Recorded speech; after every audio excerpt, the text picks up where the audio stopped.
안녕하세요. 나수지입니다. 저희 BBIG 특집 네 번째 게임에 대해서 다뤄볼 텐데요. 오늘 오랜만에 김승현 팀장님 모셨습니다. 네, 안녕하세요. 타이거 ETF의 김승현입니다. 게임에 대해서 설명을 해주실 텐데 왜 게임에 투자해야 되나? 두 가지 정도가 있습니다. 네. 첫 번째는 게임 산업. 원래부터 잘 되던 놈이었다. 그리고 두 번째 드릴 얘기는 게임이 더 이상 게임이 아니다. 코로나19 이후에 네. 아무래도 게임 사람들이 많이 성장해 왔었는데요. 여기서 또 기습 퀴즈가 있습니다. 2017년 이후에 구글 플레이 스토어, 애플의 iOS 이 체제를 불문하고 가장 많은 다운로드 횟수를 기록한 어플리케이션 분야는 게임? 맞습니다. SNS라든지 쇼핑 그걸 전부 다 제치고 게임이 지속적으로 1위를 하고 있습니다. 그리고 다운로드뿐만 아니라 가장 많이 사용되는 어플리케이션 3위에도 네. 게임이 올라와 있습니다. 그래서 이 게임 산업 같은 경우에는 2017년도 때로는 그 이전부터 지속적으로 모바일의 성장과 함께 게임 산업도 성장하고 있었는데요. 게임 산업의 특징을 먼저 조금 말씀을 드려야 될 것 같아요. 많은 분들이 게임하면은 그냥 컨텐츠 기반의 엔터테인먼트라고 생각을 하시는데 게임은 바로 기술 기반의 디지털 컨텐츠라는 것입니다. 이 빅테크 기업들도 참여를 하면서 단순히 게임이 아니게 되었습니다. 어디서든 편하고 빠르게 게임을 할 수 있기 때문에 이러한 또 기술 발전에 따라서 게임 산업의 틀이 바뀌고 있는 것을 저희가 바로 느낄 수가 있습니다. 그리고 게임이 우리 삶으로 침투하고 있습니다. 삶으로 침투한다? 어떤 건가요? 혹시 메타버스라는 용어 들어보셨나요? 아니요, 전 처음 들어봐요. 디지털에 구현된 가상 세계를 의미하는데요. 게임 같은 경우는 지금 그 엔터테인먼트로 인해서 레저 시장을 사실 대체를 하고 있는데 결국은 삶을 대체할 것이다 라는 전망이 있고요. 영화 레디 플레이어 원 맞습니다. 보면 예. 거기서 사람들이 삶을 살잖아요. 맞아요. 근데 그러한 게임들이 사실은 지금도 있습니다. 세컨드 라이프라든지 리니지, 와우, 마인크래프트, 동물의 숲 같은 것들이 해당이 되고요. 이게 어떻게 삶을 대체하지? 라고 말씀을 하실 수 있는데 혹시 이 영화 보신 거 네. 기억하시면은 이 오아시스라는 가상 세계가 존재하고요. 그래서 각 플레이어는 아바타가 다 존재하고요. 사회적 관계도 이러한 오아시스 안에서 형성이 됩니다. 그렇죠. 그리고 오아시스에서 산 물건이 현실 세계로 실제 오나요? 현실 세계로 옵니다. 이러한 것들이 이제 서서히 현실로 올 수가 있습니다. SNS 예전에 싸이월드 기억하시나요? 네. 싸이월드의 도토리로? 내 방 꾸미고. 맞습니다. 네. 그런 것들도 사실은 하나의 가상 세계라고 볼 수 있는데 게임에 대해서는 훨씬 더 긍정적인 뷰가 있는 게 뭐냐면 좀 더 재밌게 우리의 가상 세계를 만들 수 있다는 건데요. 제가 아까 말씀드린 그 세컨드 라이프라는 미국 게임이 있는데 여기에 린든 달러라고 있습니다. 이 세컨드 라이프 영화 안에서 이 린든 달러는 하나의 화폐인데요.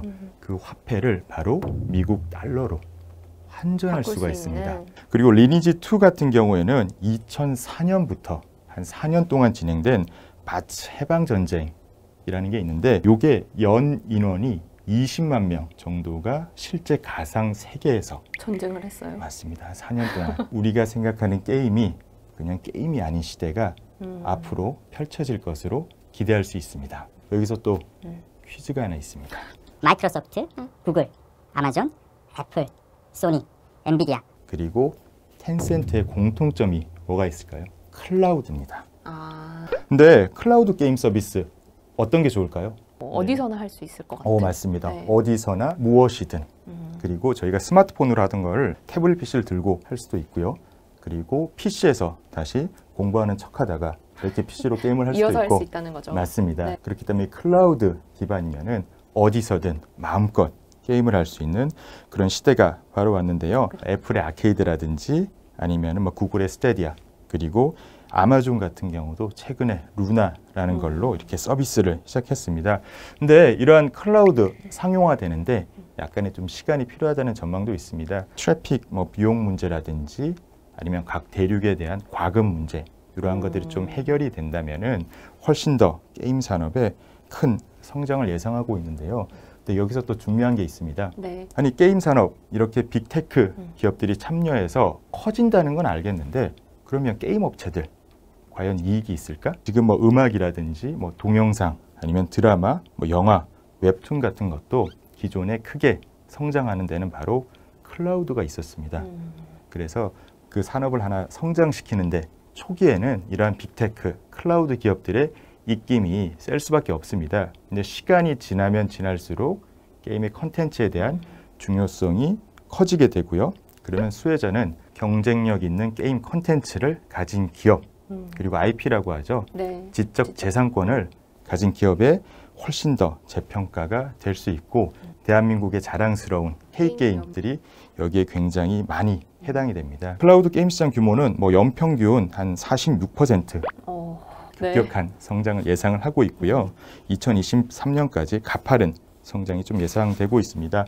기업들 조금 간단히만 좀 말씀을 드리고 가겠습니다. 엑스클라우드 같은 경우에는 뭐 펄어비스라든지 뭐 검은 사막 그리고 아직 상장은 안 됐지만 뭐 크래프톤의 테라 그다음에 뭐 다양한 검증 IP를 보유하고 있는 넥슨 또는 뭐 크래프톤의 배틀그라운드와 같이 다양한 기업들이 저희가 아까 말씀드린 테크 기업들의 클라우드 서비스에 게임을 공급하고 실제로 공급을 하지 않더라도 다양한 IP 재산권으로 수익이 기대가 되고 있습니다. 네. 그리고 이 게임 산업에 대해서 좀 특징도 조금 간단히 말씀을 드리도록 네. 하겠습니다. 게임 같은 경우에는 네. 전 세계적, 전 세대적인 트렌드로 부상을 하고 있습니다. 전 세계적으로 게임을 하는 시간이 좀 굉장히 많이 늘었습니다. 36% 코로나 이후에요. 맞습니다. 그다음에 전 세대를 아울러서 게임을 하는 세대가 굉장히 늘어나고 있습니다. 그래서 게임의 특징을 한 3가지 정도로 말씀을 좀 드리려고 하는데 첫 번째는 바로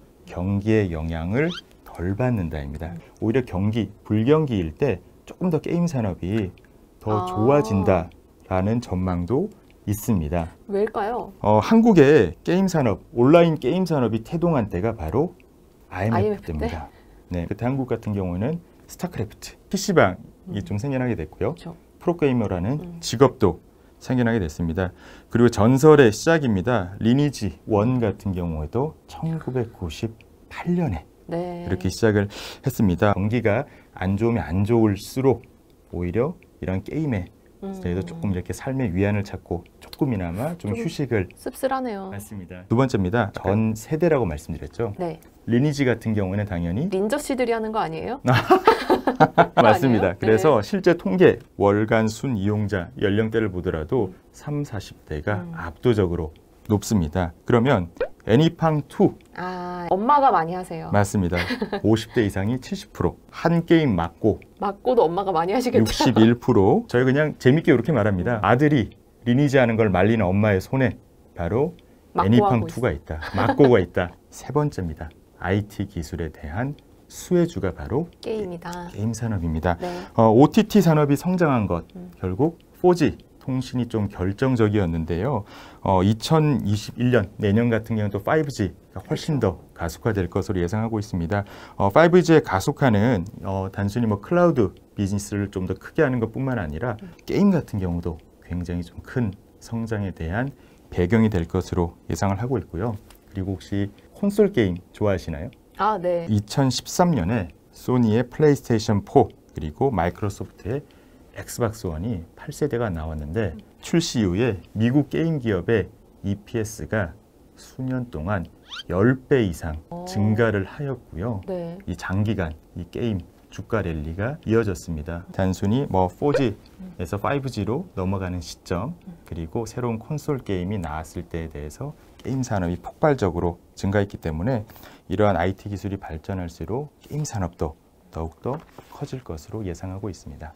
다양한 게임 산업 국가가 있는데 왜 하필 한국 기업인가? 네. 이걸 또 말씀드려야 될 것 같아요. 한국 게임 기업의 산업 규모가 글로벌 몇 위일 것 같으세요? 뭐 5위 안에 들 것 같아요. 다 5위입니다. 네. 중국, 미국, 일본, 한국 순입니다. 한국 게임 산업의 규모가 글로벌 4위이기 때문에 저희도 자연스럽게 게임 산업을 얘기하면 국내 K게임 기업에도 관심을 좀 기울여야 될 것 같습니다. 클라우드의 도입으로 게임 산업의 아예 규모 자체가 바뀔 것으로 예상을 하고 있고요. 한국 기업들이 뭐 내년부터 쏟아지는 신작들이 굉장히 많습니다. 과거의 주가 흐름을 보면은 신작에 대한 기대감이 높으면 높을수록 또 주가가 많이 오르게 되고요. 실질적으로 이렇게 기업 전망치도 사실 큰 폭으로 개선할 것으로 예상을 하고 있습니다.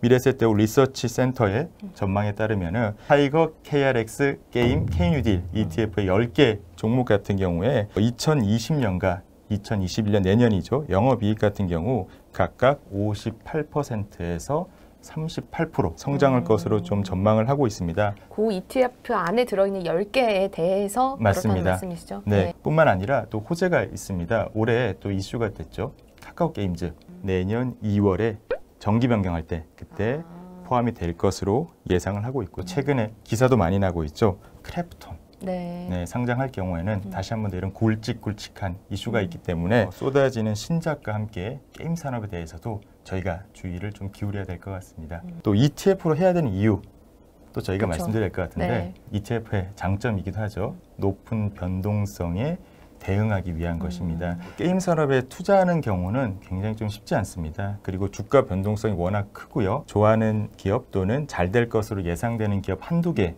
이렇게 참 골라서 투자하는 것이 굉장히 좀 어렵고요. 그리고 저희가 또 10개 종목에 압축적으로 투자하는 ETF입니다. 게임 산업은 규모가 커지기는 하지만은 새로운 기업들이 이렇게 성장하는 것보다 기존의 기업들이 그 지위를 견고히 할 것으로 예상을 하고 있습니다. 컨텐츠 같은 경우 저희 스토리가 있어야 되죠. 정말 20년 정도 된 게임들 같은 경우에는 이 스토리가 있습니다. 그러니까 그런 것들이 다 이 어린 시절의 향수 그리고 스토리를 갖고 있기 때문에 2, 3년 안에 새로운 기업이 나와서 그 몇십 년 동안의 마일스톤을 따라잡는 것이 현실적으로 쉽지가 않습니다. 소위 말해서 계속 잘했던 기업들이 좀 더 잘할 것으로 예상을 하고 있고요. 미국 같은 경우에도 게임 3대장이 있습니다. 액티비전 블리자드라든지 EA라고 하죠. 일렉트로닉 아츠, 테이크2 인터랙티브 같은 경우도 굉장히 오랜 기간 동안 그 위치를 견고히 하고 있기 때문에 조금 더 압축된 포트폴리오로 투자하는 것을 좀 권해드리고 있습니다. 가는 기업들만 담는 게 수익률에 더 유리할 것 같다. 분산보다는. 맞습니다. 이제 저희가 KRX 게임, K뉴딜 지수도 간단히 또 소개를 드려야 될 것 같습니다. 유니버스 같은 경우는 긱스의 하부 산업 기준으로 양방향, 홈 엔터테인먼트, 카지노, 게임에 속하는 그러한 종목 중에 인터넷 모바일 게임 종목에만 들어가 있고요. 총 종목은 10개. 맞습니다. 그리고 상위 3개 종목 넷마블, 펄어비스, NC소프트 같은 경우 25%씩 총 75%를 편입을 하고 있고요. 나머지 7개 종목 같은 경우는 유동, 시가총액 가중 방식으로 분산이 되어 있습니다. 그것도 국내 게임 기업 가운데서도 탑티어 기업들을 한 번에 살 수 있는 ETF다. 맞습니다. 이렇게 정리하고 생각을 하면 되나요? 네. 그러니까 단기적으로 보면 이제 새로운 게임 신작 호재가 있고 네. 길게 보면 이제 정말 생활에서 게임을 하게 되는 그런 단계까지도 그림을 그려볼 수 있겠네요. 맞습니다. 알겠습니다. 감사합니다. 감사합니다.